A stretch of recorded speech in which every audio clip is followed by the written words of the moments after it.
La 4G Batelma vous présente Ni Vavao. Professionnel du bâtiment ou particulier pour vos articles de bricolage et de construction. Arainao ni fampalalam vavao miaraka amin'ny Batimax, la qualité au meilleur prix.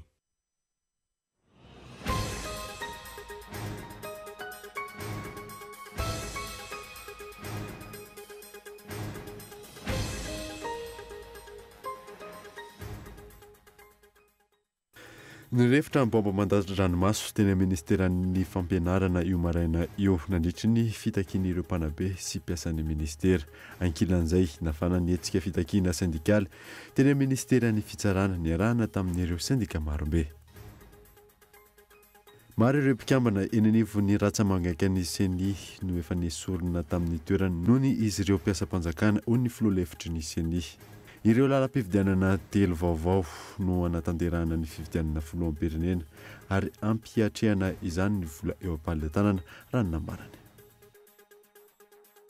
Nitrangana fakana kery ny hafa indray maraina io tany Mahajanga. Teratany vahiny iray 80 taona tompona orinasa iray lasa ny andian-dehilahy tamin'ny bajaja ary efa navototra ny hariva teo ihany. Tsy andrenesana toyany kosa ny fanadidiana iarahan'ny zandarmeria pirenena sy ny polisy pirenena. Mbola mitony fitarainana sy ny fanamariana mahakasika ny fampiarana ny BSE. Isan'ny olana goavana ny fitaran'ny programa mpampianarana izay mampitombo ny saram-pianarana aloha. Eo amin'ny maresaka iraisam-pirenena dia fikambanana maro ny mifandrimbona amin'ny fanomezana fanampiana ny mpitsopinenana sirianina, sakafo, lamba, rano, ireo amin'ny akabehan'ny fanampiana no zaraina. Endin'ireo arahanao afaka fotoana fohy.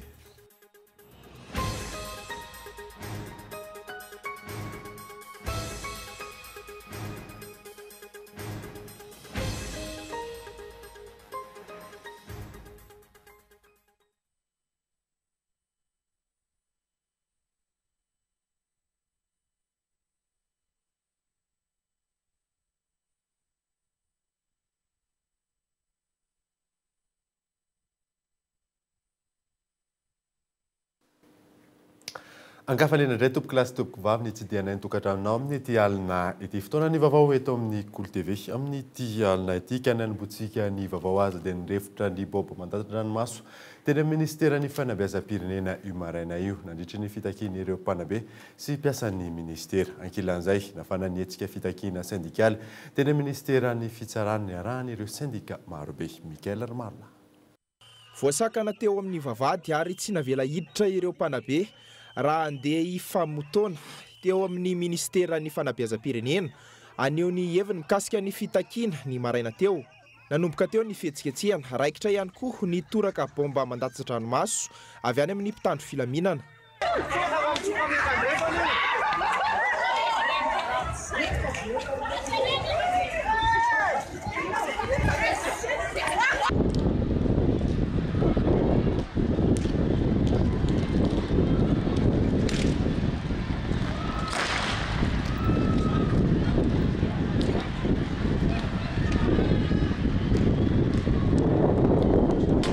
Raha ny fanazavana tsy nisy tolo-kevitra no raisina tamin'ireo sendika raha toa ka nisy ny fionana tamin'ny talata teo. Tsy nisy ihany koa ny fanaovan-tsony tamin'izany fifanarahana izany. Araka izay nambarany minisitra fa efa nanaiky nanao fifanarahana ireo sendika laingy ary tsy nisy nanaiky izany tolo-kevitra izany izy ireo raha ny fanazavana. Fa izahay dia tsy manaiky an'iny zavatra iny satria izahay dia solotena ihany manoloana andreo mpiara-mitolona marobe. Tianay izany milaza fa tsy avy aminay valimianada no nanao ny hoe fanekena nanaiky an'iny zavatra iny. Ary tsy mankasitraka an'iny izany izahay satria tsisy soniana tao, tsisy taratasy tao.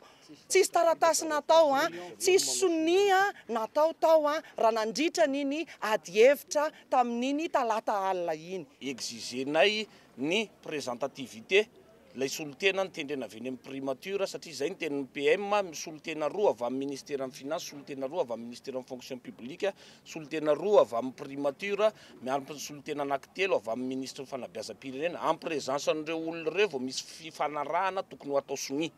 noho izany zay dia tsy hanodinika raha tsy présent daholo ireo partie prenante ny exiger monsieur le premier ministre amin'izao famahana olona zao. Mety amin'ny mpampianatra mpanabe manerana amin'ny Madagasikara raha fitakiana mangina sy mihaja tsara ohatran'ireny tsy avela miditra ny toeram-piasanay izahay fa toroahana lac lacrymogène.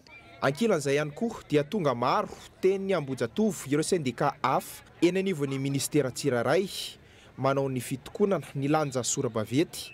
Fitakiana sendikaly samihafa no entin'izy ireo aseho amin'ny alalan'ny hetsika toy izao.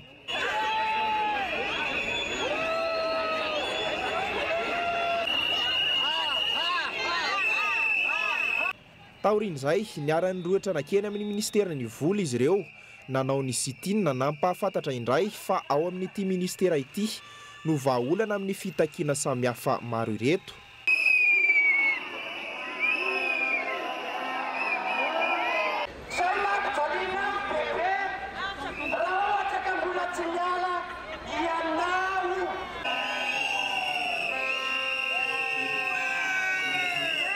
Saika hita tena toerana avokoa ireo sendika samihafa efa nanao fitokonana teo aloha, isan'izany ohatra ny eo anivon'ny CNAPS, ny ministeran'ny fiompiana sy ny fambolena, ny teo anivon'ny ministeran'ny posta, ity farany izay hiaran'ny fandrahonana raha mbola manohy ny fitakiana.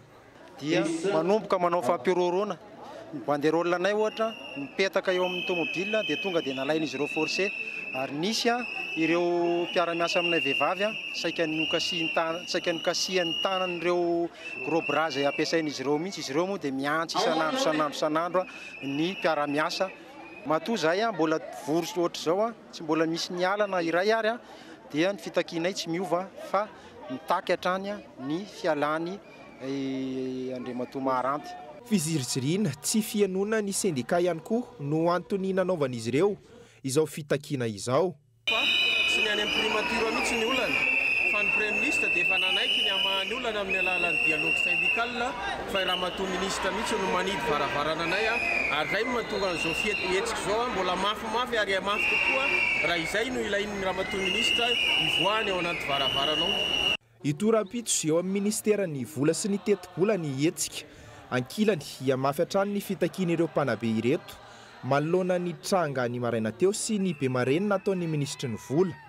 Mampametra pantanina ny mpanara-baovao fa mitohy hatrany ny fomba fanaon'ny mpitondra teo aloha amin'ny fampiasana herim-pamoretana amin'ireo maneho hevitra sy manao fihetsiketsehana toy ny tranga teny amin'ny ministeran'ny fanabeazam-pirenena Anosy io maraina io. Vokatry ny tsy fanarahana ny didina voakan'ny ACC anefa no antony miteraka korotana eny amin'ny ministera nomena no tantanan'ny HVM toy ny ao amin'ny ministeran'ny fanabeazam-pirenena, ny ministeran'ny postra sy ny fifandraisan-davitra, ministeran'ny vola sy ny teti-bola.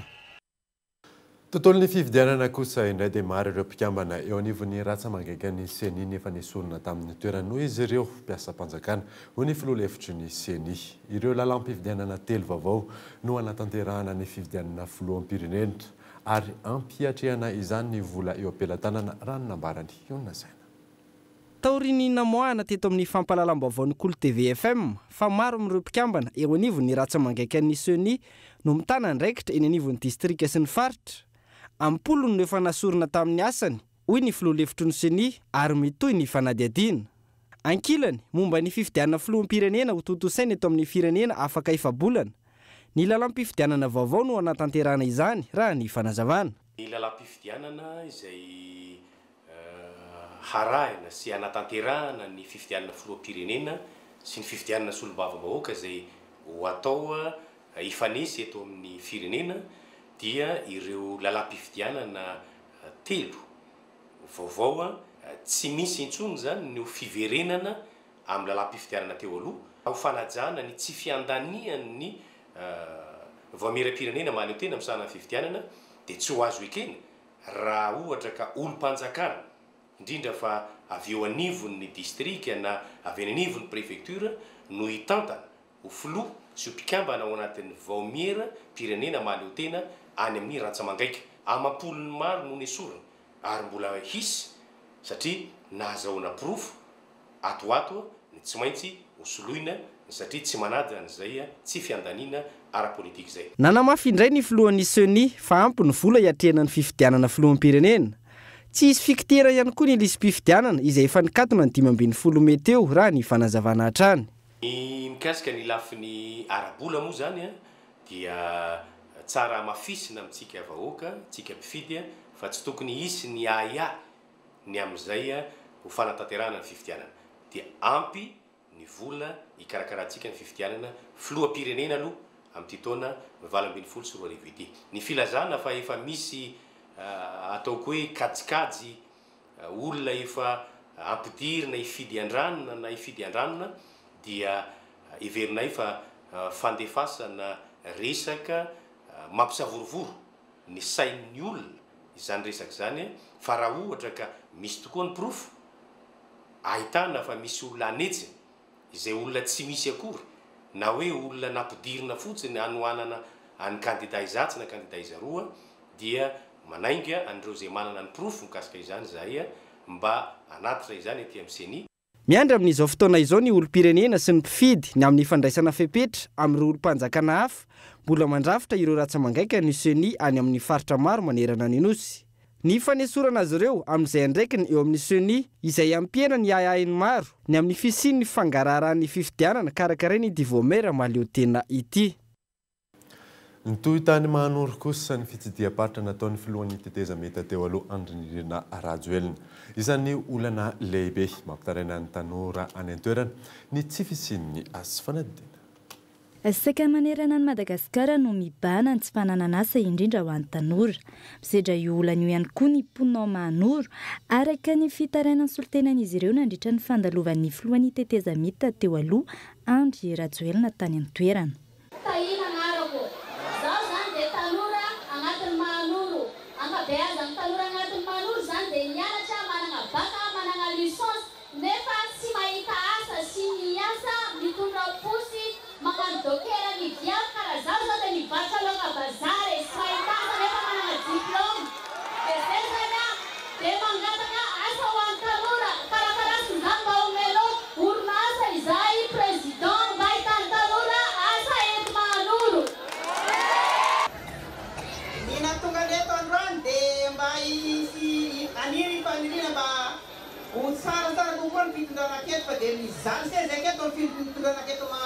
Ny tanora no avy ny firenena ho ity filohan'ny tetezameta teo aloha ity. Zava-dehibe manoloan'izany ny hanomezana sehatra ho an'ny tanora ahafana mampandroso an'i Madagasikara. Tahaka ny tany amin'ireo faritra maro hafa nolalovany, nampanantena teto ny tenany fa hitondra vahaolana ho an'i Madagasikara. Mila tanora titandrazana i Madagasikara. Mila tanora mitovy anao i Madagasikara. Mila tanora mitovy fomba fisainana toy ianao i Madagasikara.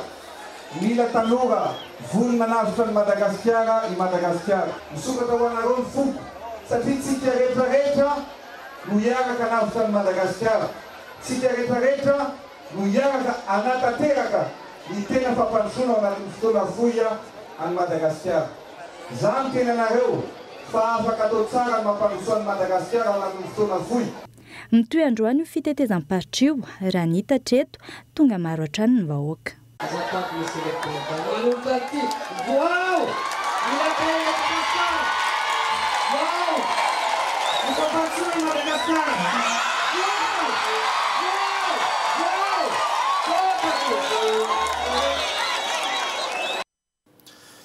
Makasika ny tsy fandriam-pahalemana kosa indray dia nitrangana fakana ankeriny hafa indray io maraina eo tany Mahajanga teratany vahiny iray 80 taona tompona orinasa iray no lasany andin-dehilahy tamin'ny abajaja ary efa navototra ny hariva teo ihany. Tsy andrenesana toy ny kosa ny fanadadiana iarahan'ny zandarmerie-pirenena sy ny polisy-pirenena na ny enquête mixte. Fanadiny Fezora Faly. Raha toka vototra tany Tomasina ny 3 Jolay lasa teo ny Zapirbey teratany vahiny nalaina ankeriny ary ny tanana nandritra ny 5 andro. Nitrangana fakana ankeriny teratany vahiny hafa indray tany Mahajanga androany maraina teny amin'ny village touristique. Nalaina ankeriny maraina teo ary navototra ny hariva ihany Imona Irji tompon'ny orinasa mpanao contre-plaqué teo aloha. Andian-dehilahy nanaraka ny fiara tsy mataho-dalana nentiny no nanatanteraka ny asa ratsy raha ny fampitamba vaovao ray nentin'izy ireo tao anatin'ny bajaj itsy teratany vahiny tsy ary navelan'izy ireo ilay fiara mampametra-panontaniana kosa ny famotsorana azy ny ariva teo ihany diskajy ve ireo pakakeriny raha ny zava-misy ankilan'izay malemy ao anatrehan'ny trangana fakanan-keriny sy ny tsy fandriampahalemana eto amin'ny firenena ny manam-pahefana sy tompona andraikitra rehetra mitandro ny filaminana na eo aza ny fitarainana sy fanairana samihafa ny amin'ny tokony tsara ny fakanan-keriny eto amin'ny firenena tsy andrenesana tohiny ihany koa ankilany ny fanadiadiana izay arahan'ny zandarmaria pirenena sy ny polisy pirenena na ny enquête mixte ny tsy fiarah-miasan'ireo fianakaviana na ireo olona manam-baovao kosa ny nambaran'ny zandarmaria pirenena ho antony tsy fahombiazana sy ny tsy fahatratrarana ireo atotomikotrika ny fakanan-keriny tsy hoe miantona fa anisan'ny etapy ao anatin'ireo procédure pénale zay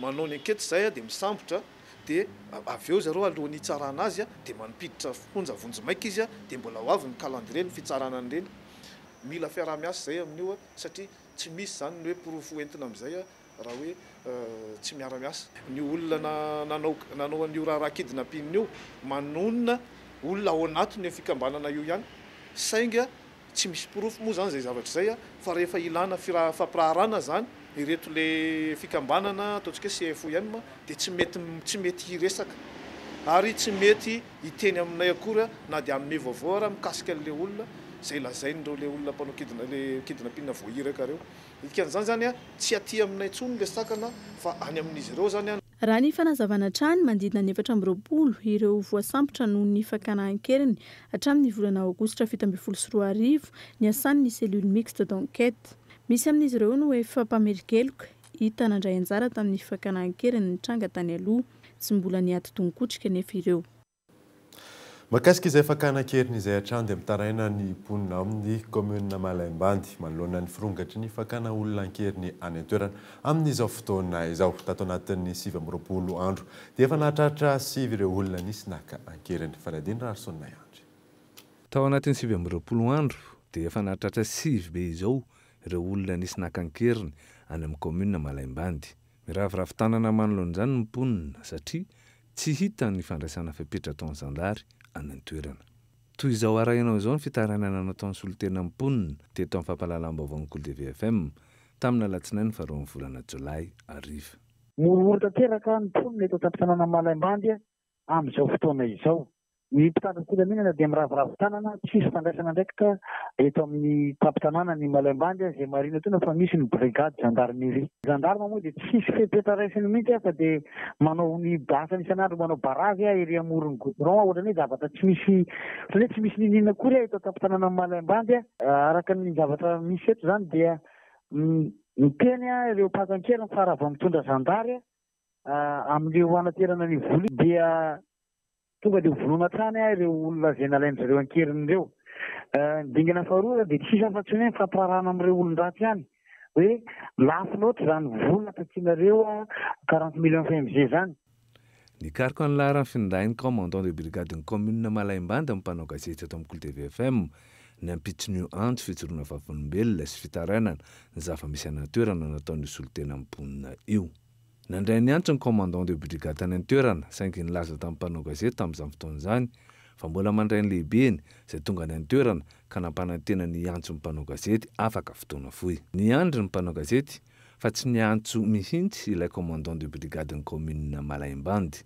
raha naverina nantsona nefa ilay laharana nahazahoana azy dia tsy azo amin'io laharana io intsony ny tenany satria tsy mandeha laharana io hatramin'izao ampitana aminao ny fampahalalam-baovao izao ny mponina any an-toerana nefa velo taraina amin'ny tsy fandraisana andraikitry ny zandary manoloana amin'ny firongatry ny fakanan-keriny ity ateto aloha dia mbola tsy misy fepetra andraisin'ny gendarmerie eto amin'ny commune Malaimbandy satria dia mahavariana tokoa ary zay no mahagaga mponina eto fa dia miorooro ny vahoaka vao manomboka midiny sasany ariva amin'ny dia efa tsy mahita mponina ianao eto amin'ny tampon-tanàna Malaimbandy fa tsy afa manitrana avokoa mitohy hatrany ny fankanan-kerina any an-toerana arak'izao fampitambavao avy amin'ny solitena mponina izao amin'izao fotoana izao le fangalanan-keriny ny zavatra misy taty amin'ny commune Malaimbandy atao anatin'izay volan'izay dia mahatratra 7 ny olona efa misy nakan-keriny eto amin'ny commune Malaimbandy eto anatin'izay volana sy efatrandro zay dia ireo olona izay nalain'ilay mpakan-keriny teny amin'ny Toby dia efa naveriny zareo omaly tolakandro rehefa namaritra vola 3 millions FMG ny fianakaviana. Marina tona fa ilay zazakely dimbola zay pakankeriny dia mbola tazominy any hatramin'izao zay ny zavatra misy ateny komina Malaimbandy. Raha tsy aivina, efa oeritaona izao tsy manana be ny tanàna ity komina ambanivohitra Malaimbandy ity. Voaroaro niaraka tamin'ny rahalany amin'ity resaka fakanan-keriny ity, eritaona lasa izay be ny tanàna io, dia izao nandositra tsy hita intsony izao. Ity trangano amin'ny komina Malaimbandy ity dia santonany ihany amin'ireo tsy fahombiazan'ny fitantanana mpitondra SVM tao anatin'izay efa-taona mahery izay. Andrasan'ny mpanara-baovao maro ny fandraisana andraikitra sy rehefa hipetra ho rasin'ny tompon'andraikitra ny filaminana amin'ity raharaha Malaimbandy ity, satria efa nampihana araka amin'ny 30 miliara ariary ny tetipolo ampiasain'ny Zandarmaria-pirenena ho fitandroana amin'ny filaminana ao anatin'ilay LFR 2024. Izay ny amin'ny faneniozantsika ny vaovao dia miena ny hazan-dranomasina tonga eto amin'ny tsena anatiny. Raha toka miakatra kosa ny tany fanondranana. Antony raha ny fanazavany ireo mpandraraha amin'izany ny fanjakany ireo sinofo mitrandraka any ampotony Michel Arnarzon. Miavitsy ny hazan-dranomasina eto amin'ny tsena anatiny, misy saingy tsy mahenika ny tsena isan'andro intsony raha ny fanazavany ireo mpandraraha sy mpivarotra amin'izany. Io zany ohatrany efa mimena satria hitanareo le sonono tena mpananana an'io any ampotany any. Tonja frigo mihitsy izy any ampotany io dia manangana ny taona kelikely aloha ny tena tonga aty. Tsy dia hoe ohatrany taona teo any. Avy amin'ny Morondava sy Mahajanga ary Toliara ny ampahambetsaka amin'ny hazan-dranomasina tonga eto an-drenivohitra.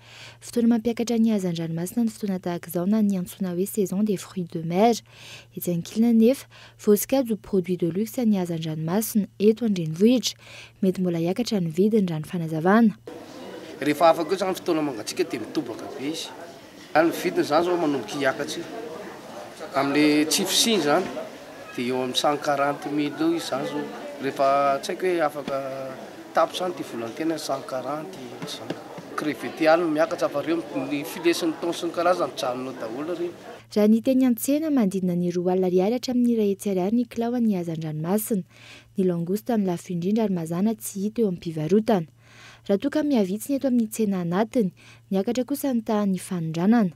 Any Antotanisa farany navoaka ny Instat sy ny CCIA nanondrana 5,403 alina faingo 12 taona ny Madagasikara ny taona 17,2 crevette 12,306 faingo 5,10 taona, langouste 2,7 faingo 4,70 taona ary hazan-dranomasina hafa 7,703 faingo 3,30 taona. Io fandranana io izay mitetina 7,7 faingo 70 miliara ariary. Ny tombo 7 faingo 3,70 isan-jato io fandranana io raha ampitahaina tamin'ny taona 2012. Raha tsy aivy ny Frantsa no mitana ny laharana voalohany amin'ny firenena hanondranan'ny Madagasikara crevette, i Japon kosa raha mikasika ny fanondranana langouste ary Chine ireo hazan-dranomasina hafa. Mbola mitohy ny fitarainana sy ny fanamariana mahakasika ny fampiarana ny PSE isan'ny olana goavana ny fitarany programa mpampianarana izay mampitombo ny saram-pianarana aloha. Yves Richard. Mitohy ny fanakianana sy ny fanamariana samihafa mahakasika ny fampiarana ny teti-pivoarana ho an'ny fampianarana eto Madagasikara. Araka ny fanazavana ny tompon'andraikitry ny sekoly tsy miankina eto Madagasikara na ny DNELM, hitarika any amin'ny fahatarana ny fifehezana mamaky teny sy mikajy ary ny fampitomboana ny fahalalan'ny mpianatra, ny fametrahana rafi-panabeazana fototra 7 taona. Anilika ankolaka ireo sekoly tsy miankina tsy manana fototra avitrasa, andraisana mpianatra maro ihany koa izany raha ny fanazavana. Hiditra ny mpianatra amin'ny 2020 zany aizany trano ho anay privé zany afahana manao an'izay le hoe 7 taona ho an'ny ambaratonga fototra. Nefa ny tranonay atreo amin'ny classe de 7e ihany. Tsy maintsy mbola hikaroka zany 6e, 5e, 4e, 3e na foanana le sekoly. Satria tsy maharaka norma dia foanana le sekoly. Isan'olana goavana amin'ny fampiarana ny teti-pivoarana ho an'ny fampianarana ihany koa ny fihitaran'ny programa mpampianarana raha ny fanazavana. Misy fiantraika amin'ny vantana amin'ny fahazotoan'ny mpianatra raha mpitombo ny saram-pampianarana alohan'ny ray aman-dreny zany raha ny fanazavana.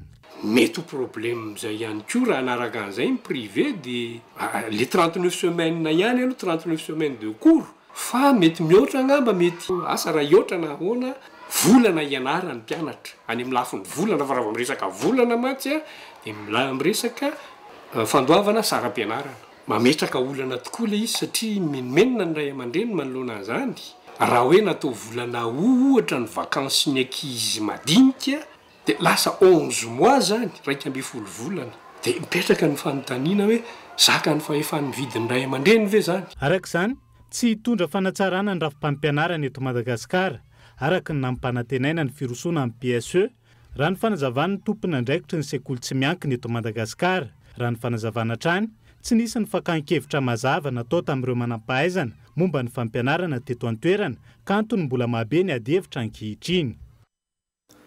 Lafy maovao hafa kosa indray dia mifangongo ny fako sy ny loto samihafa eto Antananarivo renivohitra ankehitriny. Ny faharazaran-drasy ny ponina sy ny fandraisana andraikitra avy amin'ny fanjakana no anton'izany raha ny fanadinana ataon'ny agence capsule sy Cool TV FM Ivry Saratra. Maninona no lasa renivohitra voalohany maloto indrindra eto Afrika ary fahatelo eran'izao tontolo izao Antananarivo. Izay ny fanontaniana napetraka tamin'ireo olona manodidina ny 700 ny herinandro lasa teo ao anatin'ny fanadihadiana iarahan'ny agence capsule sy Cool TV FM. Ny 920 isanjato amin'izy ireo no nilaza fa vokatry ny akamoana sy ny fanariana fako endrehetreny ny fivangongon'ny fako eto andrenivohitra. Vokatry ny tsy fampian'ny fandraisana andraikitra ny fanjakana kosa ny valiteny nomeny ny 320 isanjato ny olona nanaovana fanadihadiana fa antony falitony ny renivohitra. 220 isanjato kosa ny namaly fa mantra ny malagasy ka tsy laharam-pamena ho azy ny fahadiovana. Araka ny fanazavany mpanabe nanaovana fanadihadiana lesoka ny tsy fahampian'ny fiaraha-mientana tompony andraikitra amin'ny fitandrona ny fahadiovana kosa ny tsirairay. Ny antony tanàn'Antananarivo maloto raha amiko manokana dia tena hoe le toe-tsaina mihitsy zany ny tokony hiavao satria efa be dia be ny fahazarana misy zany be dia be ny hoe toetra ratsy ny tsirairay amin'le fanariana loto, amin'le fanaovana maloto etseroa dia lasa hoe milalipaka ao anatin'ny malagasy tsirairay zany le resaka fahalotony. Nefa raha hoe raisina hoe fahafirenena mahantra tsika tsy any amin'izay ngamba ny mametrana azy satria na mahantra arany afaka azo atao tsara no madio zany. Tsy dia tena ankinina loatra amin'izay ngamba ny hoe fandraisana anjara amin'ny fanjakana fa misy an'izay fa ny tsirairay mba miezaka hoe na mifako alefany amin'ny dabapako raha dia mba fako mba azo ny olona hoe ho raisina tsara azo ahodiny iny tsiny na aoriana kely. Hita tokoa ny fitavozavozany ny fanjakana sy ny tompony andraikitra samihafa amin'ny fitandrona ny fahadiovana raha ny fanazavana trany. Tsy tokony amin'izay fahadiovan'izay kosa ny fahantrana. Nambaran'ity mpanabe no adiadiana ity ihany koa fa isan'ny mamparitaka ny loto sy ny fikorontanany tanàna ny Antananarivo ny fifindran'ny mponina ty andrenivohitra na ny exode rural. Raha mipitso valim-panontaniana hafa indray no entina aminao ao anatin'ny fanadihadiana iarahan'ny agence capsule sy ny Cool TV. Tongasoa atao amin'ny pejy natokany Cool TV amin'ny pejiny dokavarotra samihafa isika amin'izao fotoana izao ka manasana hoara anaraka izay aorianan'izay no anarahantsika ny mahakasika ny fanotofana tany izay mihazakazaka atao anatin'ny commune Antananarivo renivohitra. Eo ihany koa ny famoahana ny andihan'ny fahadimy amin'ny Alpha Nutri. Rehefa avy eo ary.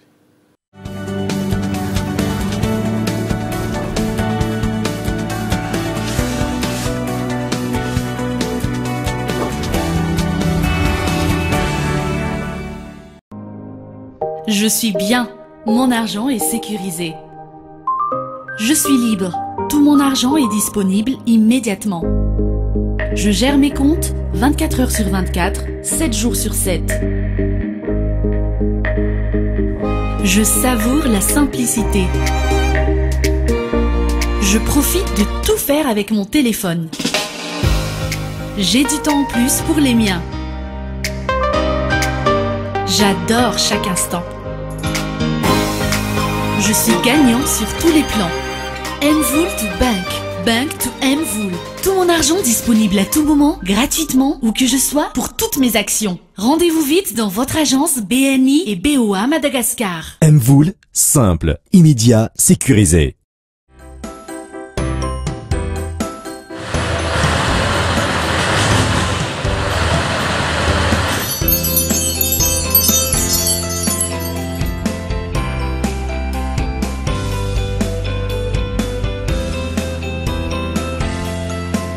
professionnels du bâtiment ou particuliers, pour vos articles de bricolage et de construction, choisissez Batimax.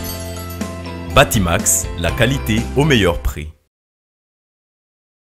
Sous l'égide de la Fédération Malagasy des sports auto, le club MSA vous présente le slalom du Kimoli. Le combat pour le titre de chaque catégorie va reprendre pour cette 4e manche de championnat de Madagascar des slaloms saison 2018, le 7 et 8 juillet à l'hippodrome Bevalal. Même formule comme à l'accoutumée sur les 2 jours de slalom. La 4e manche du championnat avec en prime des défis entre moto et voiture de slalom. Sponsor officiel, le Kimoli, partenaire en communication, Orange Madagascar, partenaire EasyRent, Ranvula Luca, média officiel, Cool TV, Cool FM.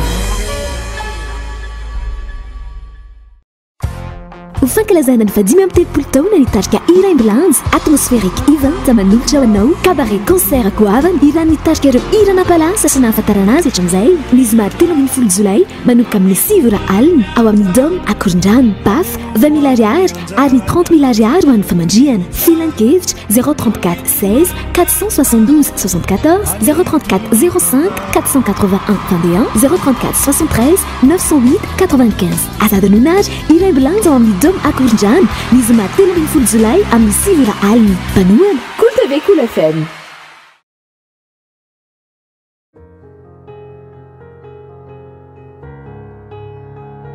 Great moments are born from great opportunities.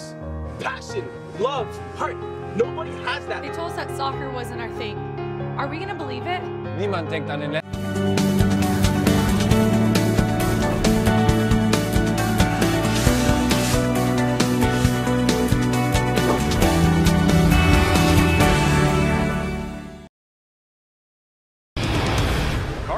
Center takes the checkered flag yet again. That's it, we're done. What is it with this team? We're never on the damn podium. The truck is a mess. We're gonna lose our sponsors. We're gonna lose our team. I know that you want to trust your team, but you need to trust yourself. Des Truss, he's gonna be working with us. You know this ain't go-karts, right, kid? Man, kid. Wait, what? You want to put a shop boy in a Pro 4 truck? 55.2. You got skills. Hey kid, you ever see Mad Max? Yeah, why?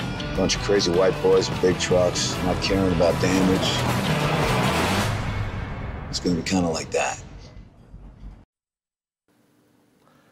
Araky ny bande-annonce teo iny Dirt izay indray noronan-tsara raha antsika anio alina amin'ny 10 ora latsaka 10 minitra eto amin'ny Cool TV. Fa ny anisantsika ny vaovao dia mihazakazaka ny fanotofana tany atao anatin'ny commune Antananarivo renivohitra toy any amin'ny fokotany Saripody ao Androndrakely miasa amin'ny alina ireo mpanototra tany tsy fantatra hatreto ny tompon'ny tany fanadiny io nasaina. Ankoatry ny eny amin'ny Marimasay sy ny manodidina mihazakazaka ihany koa ny fanotofana tany tsy ara-dalàna ety amin'ny manamorona ny bypass.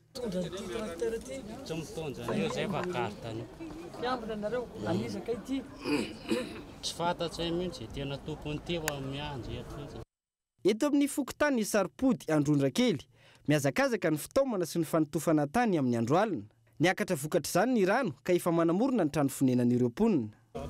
Le mahazo ana eto zany a le tatatra mamoaka le rano makany amin'ny fivoahan-drano mihitsy a no totorana. Akitsy rano be zao tsy misy inina dia mbola ririntsika izao a efa ny ambaravarany olona etsana metsy le rano. Dia raha favaratra zany zay a dia ny tanàna Saripody ray manontolo no difotra ao.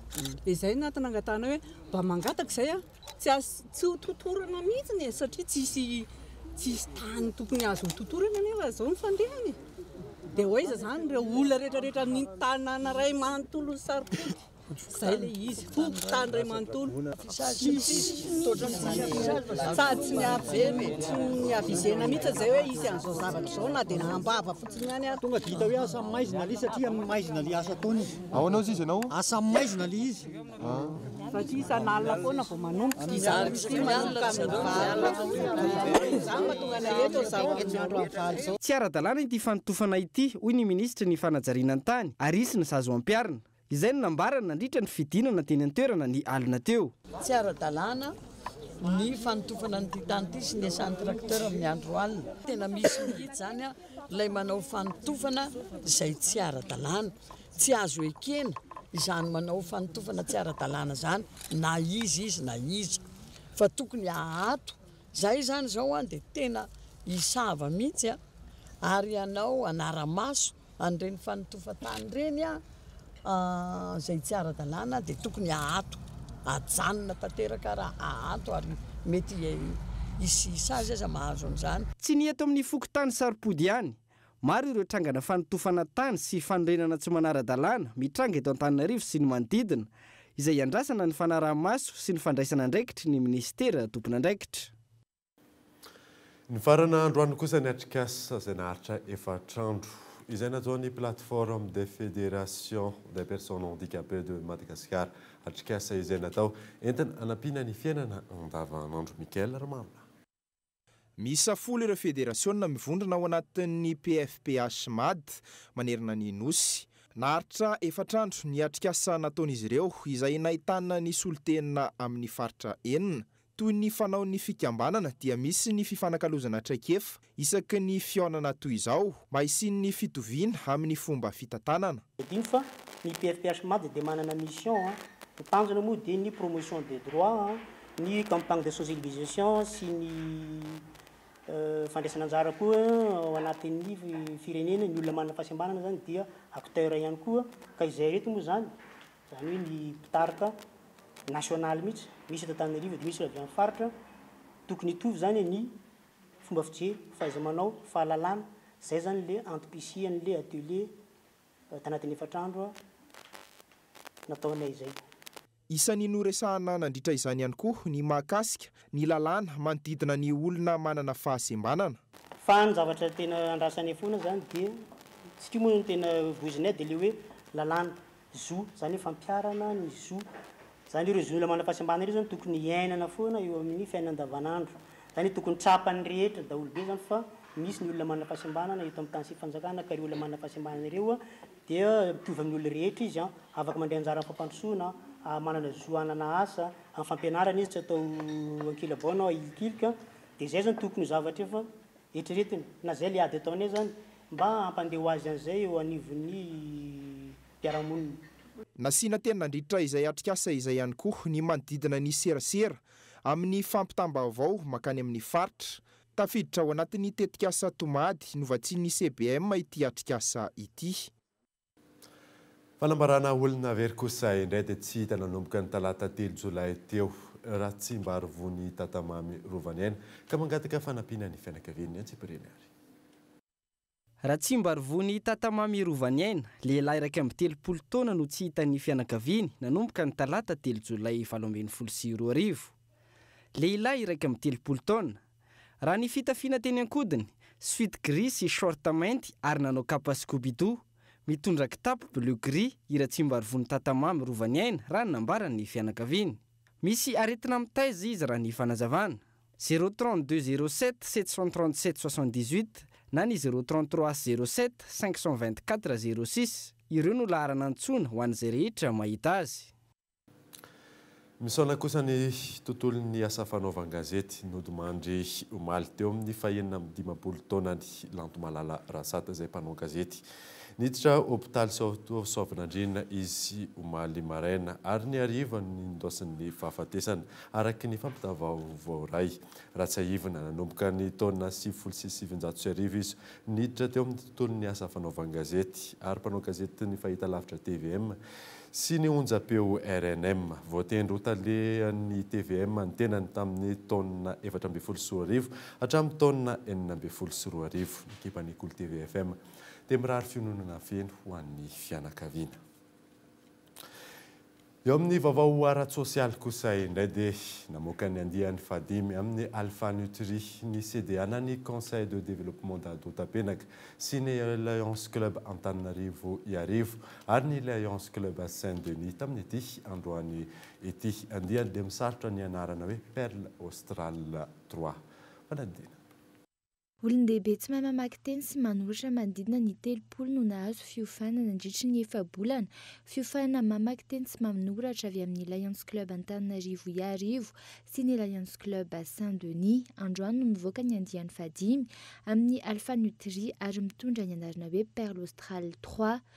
Le Alpha Nutri zany a dia fampianarana mamaky teny sy manoratra, mikajy ary midio sy mandala ny fahadiovana ho an'ireo olon-dehibe.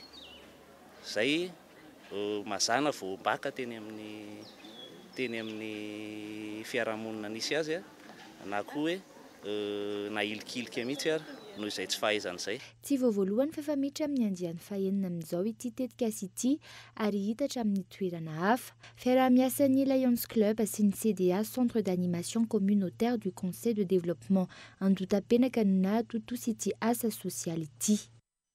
Eo amin'ny maresaka iraisam-pirenena izay hatrany dia fikambanana maro no mifandrimbona amin'ny fanomezana fanampiana ireo mpitsopinenana siriana, sakafo, lamba, rano ireo amin'ny ankapobeny fanampiana no zarainy fanadina amin'ny sariny France 24. Une montagne de couverture, des milliers de pâtes. Lamba firakotra misavovona, rano fisotro madio anarivony ary sakafo anaty fonosina anjato maro. 30 kilometatra miarany sistan'ny Syrie ity toby ity anasiana ireo karazana fanampiana ireo. Tokony ho alefan'ny Syrie ireo entana maro ireo entana anampiana ny mpitsopinenana siriana avy any Dera. Nous recevons beaucoup de choses, de la nourriture. Mahazo zavatra maro izay ato amin'ity toerana ity, toy ny sakafo, fitaovana fidiovana, legioma isan-karazana, lamba firakotra, fandriana, rano ary sakafo maro samihafa. Bien sûr, des trousses d'hygiène. Nanomboka ny 27 ny volana Jona nefa tsy nahazo nandefa entana ho an'ny Syrie intsony ONU iray amin'ireo tsena mpamatsy any an-toerana. Niteraka olana lehibe ho an'ny mponina Jordaniana izany ankehitriny. Sasany amin'ny fikambanana samihafa no mandefa izany ho azy ireo. Misy ireo fanomezana fa misy ihany koa ny entana amidy. C'est la première partie de l'aide humanitaire. Ny ampany voalohany amin'ireo fanampiana omenay an'ireo rahalanay siriana naratra anady ireto entana lefanay ireto. Antenenay fa mbola betsaka ireo anome aorianay. On espère que d'autres vont suivre. Betsaka amin'ny tsara sitrapo manoloan'izany no tsy afaka nandefa entana intsony nanomboka ny talata lasa teo. Nous sommes ici depuis les prières de l'aube, mais nous... Efa teto amin'ity toerana ity izay hatramin'ny maraina fa mbola tsy nahazo alalina hatramin'izao andefa ireto fanampiana ireto. Ireto fiara lehibe ireto no mitondra entana mamatsy ireo siriana mpitsopinenana misa 10,4 alina. Tsy mety hitafavoaka ny sistan'ny siriana noho ny afitsika ny fitondrana siriana sy ny mpanohitra. Dia izay mamarina vaovao tamin'ity alina ity. Ankasitrahana tsy nisaraka taminay toraka izay ihany koa ireo any amin'ny faritra izay ireo manaraka ny vaovaon'ny Cool TV amin'ny alalan'ny DSTV Antsirarany sy TNTV Fianarantsoa. Soava tsara dolo.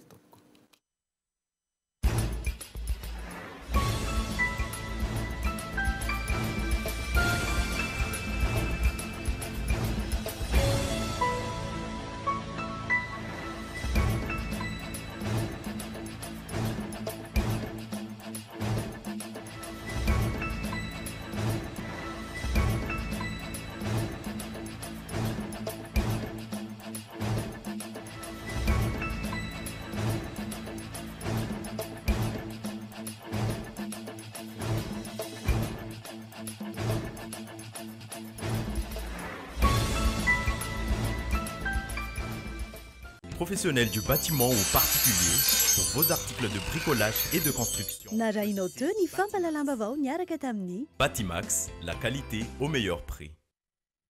La 4G by Telma vous a présenté ny vavao.